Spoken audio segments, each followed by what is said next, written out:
Breaking news आवाज़ share कंदा news से बाद बरसा पीर झंडो वट तेज रफ्तार मुसाफिर कोच कल्टी थी पई, जंहिं जे नतीजे में कोच में सवार औरतुनि समेत केतिराई मुसाफिर जख्मी थिया आहिनि। कराची खां पिशावर वींदड़ मुसाफिर कोच बरसात पवण सबब ड्राइवर जे कंट्रोल खां निकिरी कल्टी थी पई। हादसे में जख्मी थींदड़ मुसाफिरनि खे तालके अस्पताल में तिबी इमदाद ॾियण बैदि हैदराबाद अस्पताल मुंतकिल कयो वियो। रिया ख़बर जे हवाले सां अवां खे हिकु ॿीहर आगाह कंदा हलूं या ब्रेकिंग न्यूज़ अवां सां शेयर कंदा हलूं। न्यूज़ सैदाबाद खां न्यूज़ सैदाबाद भरिसां पीर झंडो वट तेज रफ्तार मुसाफिर कोच कल्टी थी पई, जंहिं जे नतीजे में कोच में सवार औरतुनि समेत केतिराई मुसाफिर जख्मी थी पिया।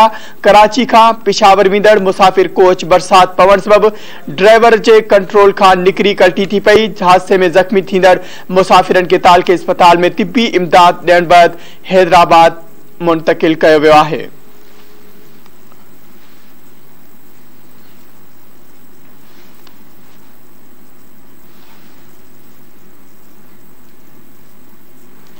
खबर के हवाले से अवां के आगाह करे आयूं या ब्रेकिंग न्यूज़ अवां सां शेयर कंदा हलूं। न्यूज़ से बाद पीर झंडो वट तेज रफ्तार मुसाफिर कोच कल्टी थी पई, जंहिं जे नतीजे में कोच में सवार औरतुनि समेत केतिराई मुसाफिर जख्मी थी पिया। न्यूज़ सईदाबाद भरिसां पीर झंडो वट तेज रफ्तार मुसाफिर कोच कल्टी थी पई, जंहिं जे नतीजे में मुसाफिर जख्मी थी पिया। ॿुधायो वञे पियो त मुसाफिरनि में औरतूं शामिल आहिनि।